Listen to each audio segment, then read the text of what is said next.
خدایا خودت تو قرآن چما رو تهدید کردی یا ایها الذین آمنوا دوزخ برزخ آتش عذاب الهی. تو رو به این عیسی مسیح قسمت میدم این اسرائیل هم داره ما رو هی تهدیدمون میکنه. خودت یه زوری بهش بگو بابا اینا پراید دارن، پارازیت دارن، آلودگی هوا دارن، خشکسالی دارن، ریزگرد دارن، بی آبی دارن، بی برقی دارن، تازه آبشون روزی 2 بار میره، یه بار خودش میره، یه بار با برقا میره.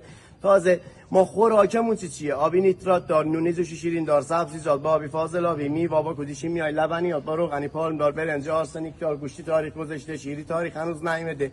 بعد این هی ما رو تهدید میکنه که نمیدونم موشک میزنه. یه دکتر داریم بهمون داره میگه فرزند آوری کنین، این عوضی فکری پوشک باشه، فکری موشکه.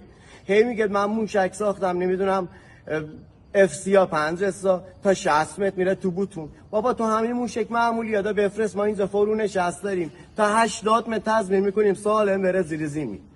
بعدم میگه تو قصدی زدنی موشک داری، میخوای بزنی که خب بزن. میگه به موشک داری خب بزن دیگه.